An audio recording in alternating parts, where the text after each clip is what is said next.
Hey, what's up? Welcome everybody to this 2025 Internet Marketing Plan training. I am really excited about today. It's such an important task that we need to do. As you could see, it's mid-December. That backdrop to my screen here is downtown Chicago. It's decorated, and December is just a great time of the year to plan for next year. My name is Bill Crawford. I'll be your host. I'm the owner of Rainmaker for Contractors. Let's jump into things. Let me share my screen and walk you through some slides. Today, we're going to cover the importance of goal setting. Really hope I can convince you to sit down and work through your numbers if you haven't already and get clarity on knowing your why, which often provides great motivation when we have that clarity. And some of the X's and O's, like how many leads are you going to need to generate to hit your goal, and to be able to break that down on a monthly basis. And you'll need to tap into historical data. I hope you have some of that. And I want to help you develop a plan to take action because that's where success happens when you take action. So in light of that, we're all busy. We all have a lot of distractions. Hopefully this time of the year is a little bit quieter, but because it's such an important goal, I would ask you to try to tone down those distractions and really focus in here. You should listen to me. I have been in the basement waterproofing space for almost 30 years. I owned my own waterproofing company for 15 years, and I've been serving basement waterproofing contractors for 13 or 14 years now. I'm the host of the Rainmaker for Contractors podcast. I wrote a book on internet marketing. My agency has won awards from, I'm a coach. I coach about, I think, 28 to 30 digital marketing companies. And I've just spent a lot of time in this space, and I want to help and serve you as best I can to help you grow your company. So, what we're going to need to do is kind of just get a snapshot, and you're going to need to bring some numbers here to this training. And I'm confident that you know them, but I hope that they are not numbers that you think are accurate, but I hope they're accurate. For example, sometimes I'll ask someone their closing percentage, and I think sometimes it's a bit higher than what it actually is. And so I just want you to work with actual numbers. It's not a right and wrong thing. There's no judgment. I just want to work from where you're at and help you get to where you want to go. So we're going to be looking at how many leads you need to book, like, and how many presentations you need to give, your closing percentage, average job size, and the average monthly revenue. So the hardest part about online lead generation, no doubt you've heard that saying that says my 50% of my marketing is really effective. The only problem is that I'm not sure which 50% is working. In today's world with technology and call tracking and so many different things to track your expenses, you shouldn't have to think that way anymore. But when you think about the amount of money that needs to be spent on marketing, it is a lot of money, and it's so important that you are getting the most out of your marketing dollars. So the question is, like, how do you budget and where should I spend it? What's going to give me the best return on investment? It's a major investment. We're going to be working off the model of a revenue model of 3 million a year. And it might be your model might be lower, and I hope it's bigger. But the challenge is if you have a model, even you're trying to hit 3 million a year, let's say 10% of your expenses go to marketing. Wow, that's $300,000 that you're spending, and you sure want to maximize your return. Like, what are you going to have to show for that at the end of the year, right? Like, that's where we're going.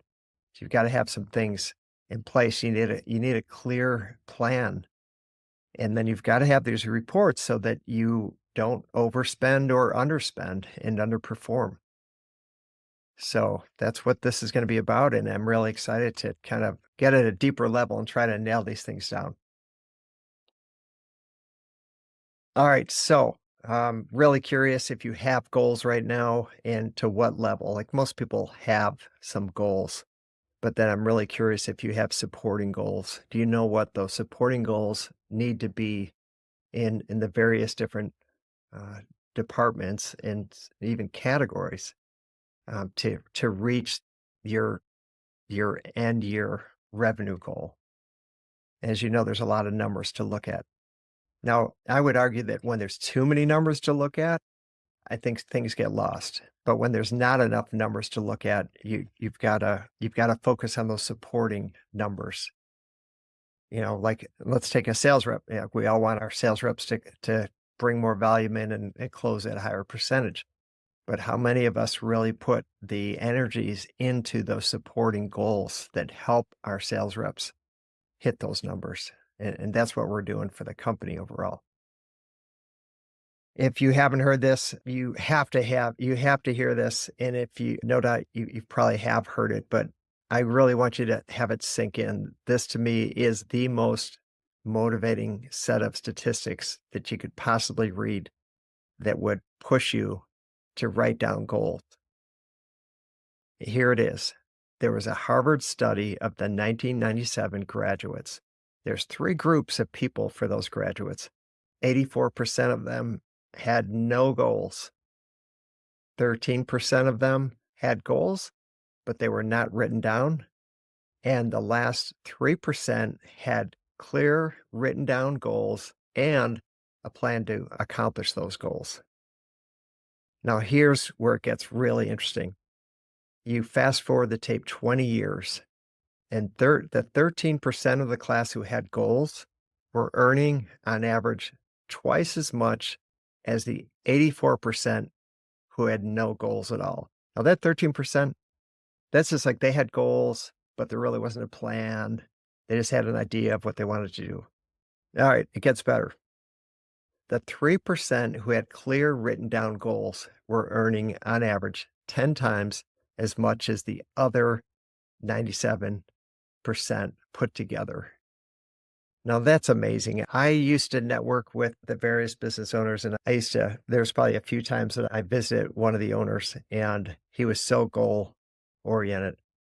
Every day in December, he would just play Zig Ziglar's goals. There's something like 12 hours of just Zig Ziglar talking on goals, and all he would do is play it.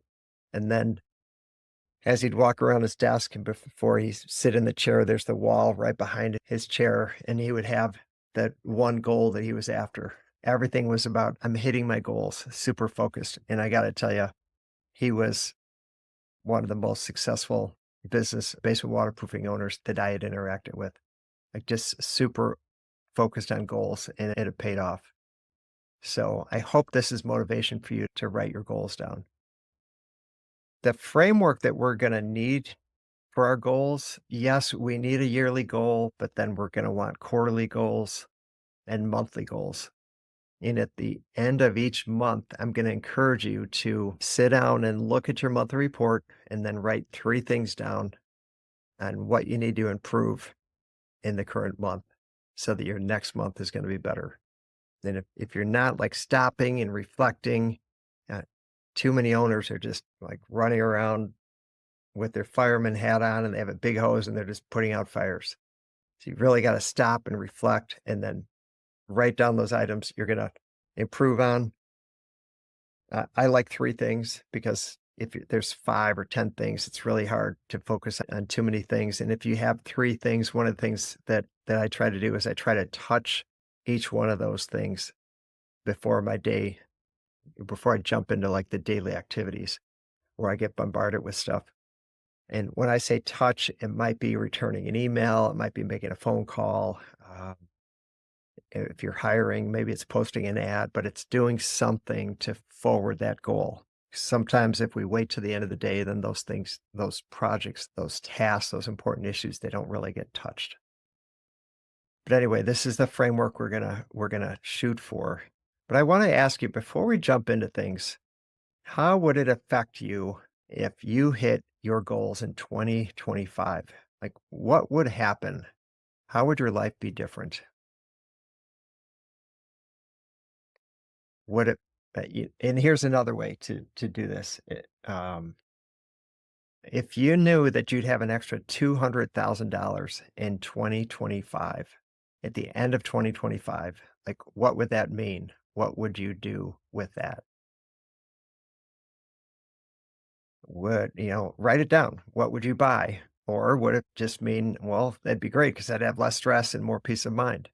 Would you reinvest it into the company? Um, would you be more generous with raises? Would you invest into crypto or buy real estate? What would you do? Be really good to write that down. Now, what we used to do with our sales reps and some content, I typically ran a sales, like some kind of a monthly and occasionally a quarterly contest for the sales reps. And sometimes I would require that they would determine what they want to win based on a certain dollar amount that I would set. I'd have first, second, and third place, but they'd have to take two pictures of what they wanted to win. And in order to enter into the sales contest, they would have to give me one picture. And then we encourage them to put that other picture in their car so that every time they're driving around, they see what they're after. We're so visually motivated. It's really good to keep in mind, fresh in your mind. Like, what are you after? What are you shooting for? If you do this, I can't imagine it not helping. When I do this, it always is motivating. So I try to just write this down and then keep it right in the forefront. Okay, so here's things that you need to bring to this to figure this stuff out, and then we're going to figure some other items out based on what you're bringing. First of all, you need to set your monthly goal. What I would encourage you to do is either look at last year or look at the last 2 years and take an average and then increase that by 20%. If that feels totally unrealistic, go for 15%. I like 20%. I like to shoot that growth as high as I can. On occasion, it's not very often, so I'm not going to spend a lot of time here, but on occasion, I talk to someone and they're not really after growth. They're just after life. It's like a lifestyle business. They're just kind of wanting a steady income and like least amount of headaches that they can have.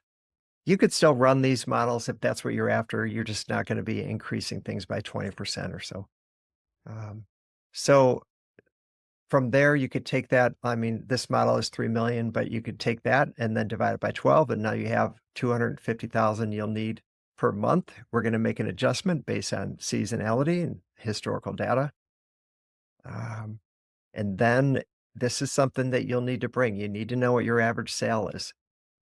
Now, having worked with other people on this, sometimes this gets cloudy because they're saying, well, my counting, these one-off jobs, like we sold 3 egress windows last week or last month or something.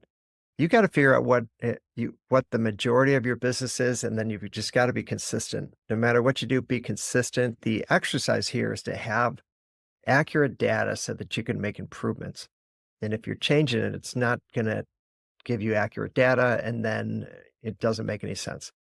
So you might want to just take your drain tile jobs, a drain tile sump pump, the bigger jobs. I'm using 12,500. I think that's a healthy number. For some, that might be 10,000. Yeah, we have a bunch of clients that do over 20,000 on their average job. Closing percentage, I'm using a net closing percentage, uh, and I'm saying 20%. Should be in the park, certainly. And then we're going to figure out the number of leads that need to be scheduled and the number of presentations that need to be given. Because we know not all leads that are booked actually turn into a sit or a demo or a presentation. And how I function in this world, the sit, presentation, or demo, that's when a price is given. If it's a reset, if the rep makes it halfway through and senses that homeowner's fighting them and it's a waste of time or something, that's not a presentation. And that should not be happening unless the reps want to spend their own money on leads. And then we're going to figure out how many sales we need based on this data. Now, remember, if you fail to plan to fail, right? Like sometimes smaller waterproofing companies, they have a mindset of Well, I kind of watch the weather and I spend more money when it rains and I spend less money when it doesn't. I would encourage you to have a plan. And yes, sometimes we do make those modifications. Sometimes we have so many leads coming in, we want to turn down Google Ads, right? Sometimes we want to turn it up because we need the leads. And then there's various factors like how's your sales force looking? Can you handle the leads? Time of the year? There's all sorts of factors where we make those decisions. What I would encourage you to do for a lot of these things is stick to the game plan. Yes, you're going to look at your monthly plan. Try not to reevaluate any kind of major marketing spend, especially if you have things outside of the internet until after a quarter. Like if you're doing mailers or shows and you've made a commitment to those, I would definitely not be changing those, on a monthly basis. Um, Follow through with your commitments. All right, so I'm gonna try to walk you through here. Now, if out of this training, this is the slightly confusing part, but I'm gonna try to explain it so it's like, even if you're like, hey, I don't math, like all I see is this glossy numbers and I don't get it, I'm gonna try to make it really easy for you. It's gonna be understandable. That's my goal anyway. All right, so I said my target revenue for the year is $3 million. All right. And simple math, you take 3 million divided by 12 and you have 250,000 per month. Now, you need to figure what this is. 12,500. I'm just plugging this in based on historical data. Um, I'm plugging this number in, 20% close, right? And let me explain this one. I think I have a slide and I'll come back. I'm gonna explain this. So we know that when you book a lead, it doesn't always turn into a presentation, right? We know that. What I've learned is that the companies that have a higher frequency of pitching one-leggers, this number here, I mean, they'll sometimes run and pitch over 90% of the leads that get booked. The companies that require both homeowners to be there, sometimes when that lead gets to be confirmed and they call the day before and want to make sure it's still a good time for Mr. or Mrs. Jones, some, sometimes those leads get rescheduled or sometimes they kick. It's just, it's what happens. So I like measuring both of these because how they get booked matters. And if there's an area of improvement that needs to happen in the company, I definitely want to know about it. So that is an area that I'm measuring. I'm using the number 80%. I'm going to go back in a slide here. So I am taking the average sale of 12,500 and I am dividing that number by my monthly goal. And that's going to tell me how many presentations that I need to give. So if I'm trying to hit 250,000 per month, I divide this by my average sale, 12,500. It's going to require that I bring in 20 sales for the month. All right. So I need 20 sales. Now, if I only close 20% of those, I need to take the number of sales that came up here and divide it by my closing percentage of 20%. That means I need to give 100 presentations in the month. All right. Now, I just covered that not all the appointments that I set turn into presentations. And I'm using a number based on historical data of 80%. So 80% of leads that I schedule or that our office schedules turn into presentations where there's a price at the end of the job and we close it or don't close it. But if I take that 100 leads that I need to get my 20 sales and I divide it by 80 or times it by 80%, I now need 125 leads booked for the month to hit my monthly goal of 250,000. I don't think that was that hard. There's two math equations here, and the rest of the numbers you're bringing in. If you're like, I'm lost, please reach out to me. I'd be thrilled to walk you through and help you get your goals because I think it's really going to help you have a monthly report at the end of the month. All right. I walked you through that slide. This is just a kind of a cleaner look at this. Now we have a snapshot of leads and sales that are required to hit our goals. Now you may have a, and I hope you do. Hope you have an installed dollar goal per month and some other numbers. We're gonna hit on a few more numbers here, and I want to customize this on a monthly basis. All right, here's the adjustment. Now, this is fairly accurate of what happened when I owned my waterproofing company in Chicago. We have colder months and don't get a lot of rain in the middle of winter. And then there's certain things as a society where people get busy and they focus on different things. But as I like when I ran my monthly report, I would typically look at the last 3 years because I had really good reports. I owned a franchise, and franchises typically require you to have lots of reports, and we did. So typically, about 5% of my business came in January. In February, it was about 7%. And then I would say March through October was pretty much game on. Surprisingly, October was always one of the best months, which was great because it was a really good shot in the arm before winter set in. In my experience, August and September, typically in a year, like one of those months was off. And I don't know why it just was.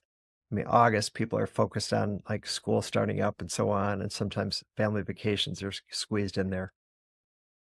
November, December are rough months. I remember one year we had a big Christmas lunch party on Christmas Eve at noon, and some reps still had to run leads. And we actually got 2 big sales after that Christmas party on a Christmas Eve, which was great because remember that month that pushed us and we hit our goal. Of course, a couple of reps were complaining, but they weren't complaining when they sold those leads. So December can be a rough month.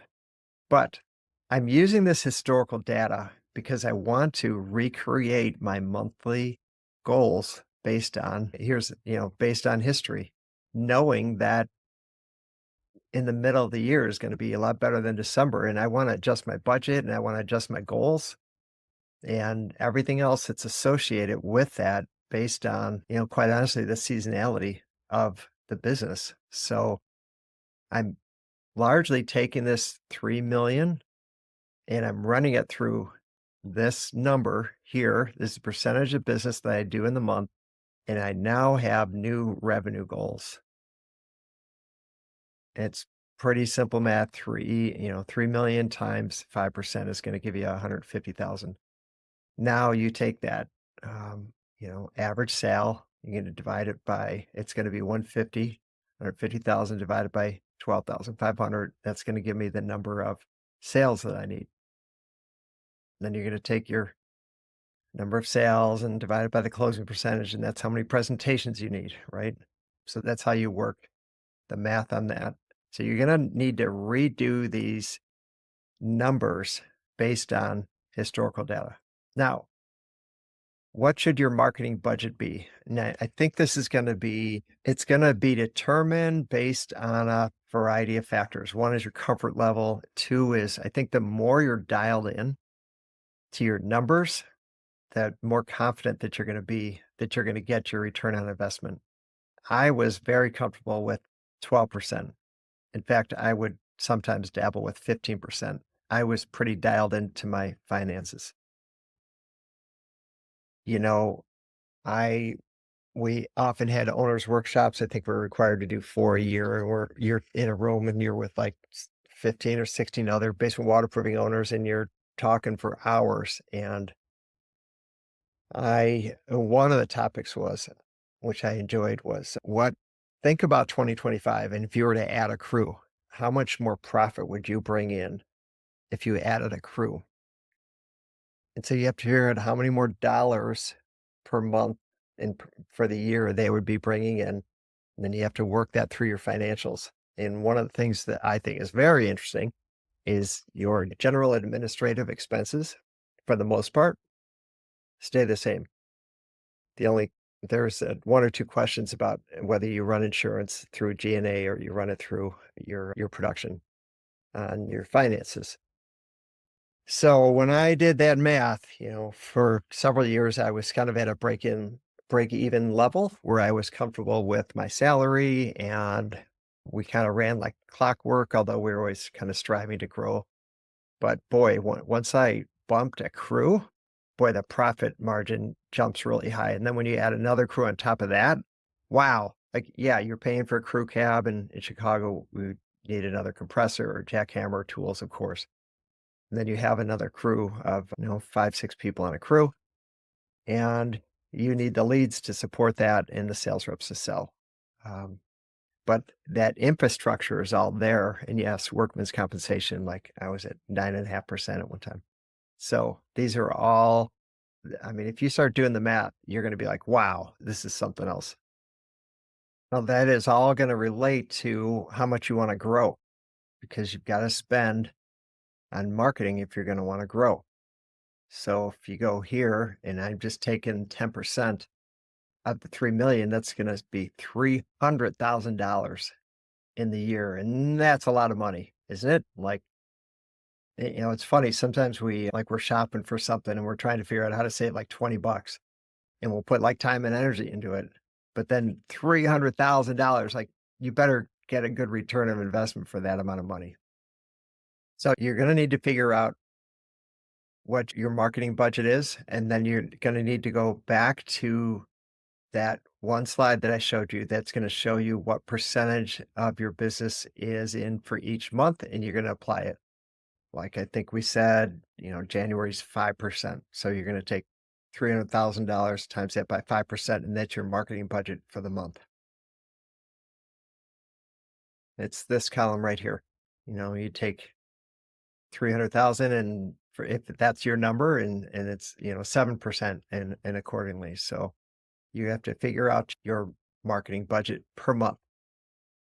All right, 6 ways to hit your revenue goal. So know your why. So I talked earlier about like what would you do if, for example, you made an extra $200,000 a year? What would you do with that? And knowing your why, the number one reason why this helps you, it gives you clarity and it gives you just a clear focus where you can, that's what I want. I'm going after it. Give yourself a visual picture of it and remind yourself of it often. We forget stuff, right?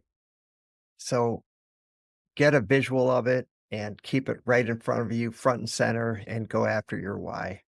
A second way to increase your revenue is make sure you have a website that converts a web visitor into a lead. When a new customer comes to our agency, we often look at the site and there's like one call to action and the phone number is hide and seek, like let's go to the contact page and oh okay, there it is. And yeah, mobile's not really easy to call, even though probably half the traffic is coming from that. They don't have click to call and so on. I feel the mobile version of your phone is often overlooked. Like I would encourage you right now just to pull out your phone, pull up your website, and try to think through as if you're the customer. Is that mobile version, is it easy to use? Is it, uh, easy to make a phone call? Is, like, click to call kinda stand out? Does it pop? Because I bet 50 to 70% of your web traffic to your website is coming from a mobile phone, so you better make sure that your mobile version is really on its game. Here's some things. I was speaking at a conference last month in, I think, North Carolina, and I covered this thing about web speed, and it was actually kind of fun for people to pull out their phone and during the conference, like check the speed of their website. If you go to Insights, Google Page Speed Insights, it's a free tool, and you could put your website in there and just hit go. And it will, in probably about 20 or 30 seconds, it will give you a score of 0 to 100. For mobile, we want all of our sites to be at 85 or higher. And for desktop, we want it to be 90. Desktop's always going to be faster. And, why do we want fast loading websites on both desktop and mobile? Because what do we do when we're on mobile and we have to wait? I'm not waiting. And done. There's like 20 other competitors. We can go to their site. And everyone's got ADD, everyone's got distractions and so on. So we need that information to show up right away. And we do monthly audits just to make sure that every one of our clients' website is a fast loading website. All right. Authentic images. People, they want to see who you are. They want to see the real deal. I would encourage you to take short videos of your staff, interview them, just something simple. Have them say their name and what they do and what they like about the company. You know, hi, my name is Melissa. I process the finance orders here. I help answer the phone. What I like about my job is that we have great camaraderie and we're really passionate about what we do and we love helping people. Just something like that from each person. And then under staff, people can kind of check out your company and they're drawn to that.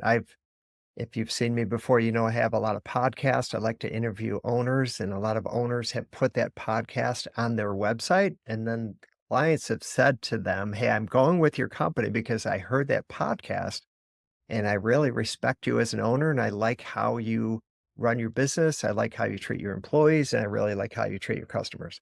Seems like you really have your act together." And when you have stuff, that's something that a lot of other companies don't have, and they're subconsciously drawn to that, to you and to your company and to your website. So that's another way to convert a web visitor to a lead to help you reach your goals. Now, online reviews, I think we'd all say they're more trustworthy when they're on Google and not your website because we can control those, but people still read them. So we like reviews on your website, and the more information you can give, like their first name or their first and last name, or add the town or a picture of that person, that brings more credibility. And I do like the 5 stars above their review, like 5 stars in yellow, so it pops. That helps and it adds credibility. Is your website, does it make it really easy to get in touch with your company? And are there calls to action, like multiple calls to action for them to call you or fill out a web form?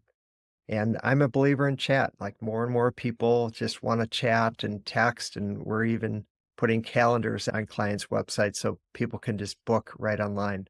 They don't even need to call and go through that whole thing. And take advantage of marketing automation. We do several things for our clients where we are able to have like automatic responses and touches so that customer feels valued and that we're reaching out to them. And that way things don't fall through the cracks. If you want more, if you want a resource, you can go to the Rainmaker for Contractors website. There's something called free resources. And on here, there's something called Conversion Factors for Contractors, Website Conversion Factors. So you feel free to download that. Just out of some things that I just mentioned, is there anything you should write down to check out? "Hey, I should really check out our web speed. I wonder if, it's loading," or "I need to check out my mobile version," or "Look at the reviews on your website." There are any things that you need to write down and check out? I would encourage you to write that down and take action on it. All right, the third thing is just so important. I was on a podcast yesterday and it was kind of fun. They said, "This is going to be drill down. Like you only get 15 seconds. I'm going to say a word and I want your feedback in 15 seconds or less." And they said, "Online reputation." And then I said, "Oh, you got to have it. It's, more important than ever. 90% of customers look at reviews before making their purchase. Really important that you create a company culture of reviews, something like that." That's about all I got in. And yeah, I would say the same thing. In having a company culture is really the goal. It's not like, "Oh yeah, I think we got a few reviews last month." Like it's just got to be way higher than that. I'm seeing the private equity firms, they're really dialed in. They're getting reviews on leads, and they're even sometimes training their customers to take pictures and posting them as reviews. And, sometimes they don't do such great work. And some of them do great work. But sometimes you come across companies and they have like thousands of reviews, but, you and I know that you find those negative ones and it's, like a product or something or the service. But when you have so many positive reviews, you can bury the negative ones. And people are impressed by a lot of reviews who are If you've been in sales, you've heard this expression that people can be like sheep. And when they see everyone else going a certain direction, we're like, oh, okay, I guess it's safe to go in that direction because everyone else is. And that's what happens when you have hundreds and hundreds of reviews. It's like there must be a reason why people are going with this company. They've already done my homework for me because they've checked it out. I'm sure everyone's checked them out, saved you some time and energy. And no doubt, we've all thought that way, right? I went to pick up a car, my wife's car, and we walk in, and this is what they had on their wall, a bunch of customer reviews. And I had to take a picture of it, and I just thought, "These people are dialed in." They're all over the wall. I would encourage you to do the same. And, yeah, I okay, good. I wanna get into some specifics, Are you asking for reviews on 90% of completed jobs? I'm gonna add one, when your sales rep gets, like, what we would call a non-eligible, let's say the hot water tank was leaking and they saw water and they figured it was a waterproofer. Instead of the rep getting ticked off and, "Wow, I waited all day for that lead," and it's not even a legit lead, have them turn that around and spend extra time with them, go above and beyond, and then ask for a review. It's a great way to turn a potentially negative situation into something that's positive. Reviews help boost your rankings. Um, another one I'd really encourage you to do when you move towards a company culture of customer reviews is post your monthly goal on in your office. Like, what is your goal for the month? Let's say you have 150 and you're trying to get to 165 by the end of the month. Offer your staff something. Tell them you'll buy lunch or you're gonna grill burgers and hot dogs at the end of the month if you hit the goal, or take them out to dinner, do something, but motivate and be the leader that you were meant to be and set the vision for your company and find a way to motivate your employees. I like to whenever I, start a staff meeting, I would read a customer review, and we were very aware of this Harvard study that said the number one thing that employees want is acknowledgement. They just wanna be acknowledged for what they're doing every day. You can't just be a boss that's just constantly asking. You need to thank people, you need to acknowledge them, you need to be respectful. And you could read one review, and it could be like, "Hey, Sue, you answered the phone. Great job. The lead got handed off to Drew. Drew, you ran the lead. You sold it. Awesome. Lori, you processed the order. You called. You got the loan approved. Did all the paperwork. Mike, you're in the production department. You scheduled it.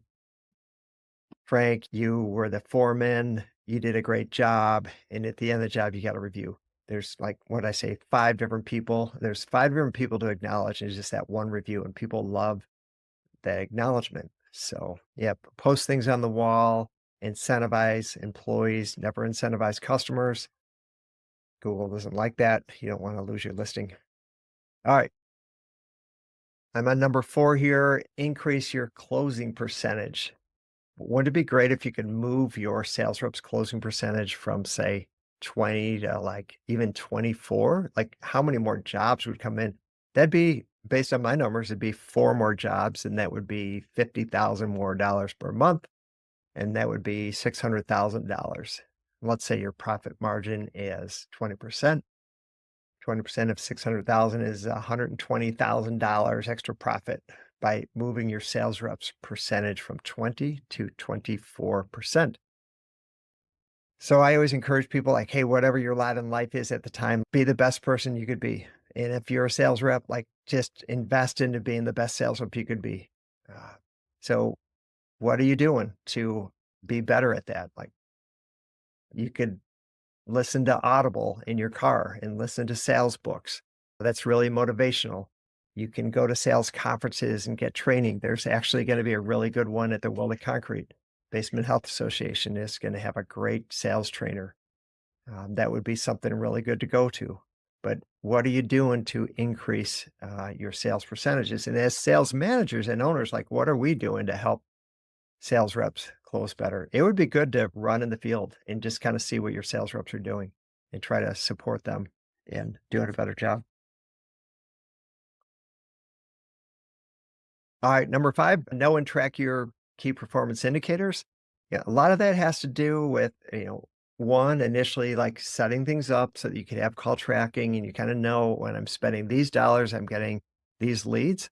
But another factor to tracking your KPIs is doing exactly what we're doing and putting together some kind of a monthly goal setting so that we could compare our actual numbers versus our goals and then evaluate how we did. And then at the end of the month, come up with 3 things on what we're going to do this month so that we could get better and improve. And lastly, I would say work with an agency that's an expert in this space. And I would say that would be us, with what I have 28, 29 years in this space. One of the things that I am a big believer in is working with an agency that has expertise in the niche that you're working in. There was a season that we were a generalist. I had a storefront in a fairly large suburb of Chicago, and people would walk in, and I'd have to sign a non-disclosure agreement as if they're the next Steve Jobs, and they have this great idea they don't want anyone to know about. And then I had to listen to them, and from there, you sometimes it's a new industry, so then you have to figure out what the best people are doing in that space. And then that is not super efficient because too much time is going into trying to become an expert in a totally different industry. That's different than when every team member, for example, on our team, is totally focused on basement waterproofing and foundation repair. And we get really good at just mastering our strategies and our campaigns and trying to improve them and get better and better and better and just really maximize the return on investment for our clients. So, what are your key takeaways from that and just from anything overall? I've learned this from working with so many businesses. The key to success is implement. Some of us are idea people. We like to have cool ideas and we get energized, but it's really applying this stuff. And if you need to make a change, like get the data and make a change quickly, but implement as quickly as you can and take action. So I would encourage you to write these things down. Now, at the end, just try to remember this at the end of every month, you want to be able to look at your numbers and then you want to say, here's our goals and here's what we did. And I want to identify 3 areas that we can improve. What are they? Maybe your sales reps closing percentage came in at 16 instead of 20. What's something you could do to help improve the sales reps closing percentage? Maybe you needed 120 leads booked that month and you booked 80. What happened? What are you going to do differently? Maybe the leads booked like way too many reset and something happened with communication with the customer. And too many leads are like falling through and you have too many resets and people aren't jumping on the leads right away and calling customers back. But you've got to be able to identify these things, write them down, and then there's 3 things. And then take those 3 things and like tape them on your office. And then every day you get into work and you say, what am I going to do to make a difference in those 3 areas? That's focus. That's going to really help you move your goal. And then remember, keep your why visual. Like, why are you doing this?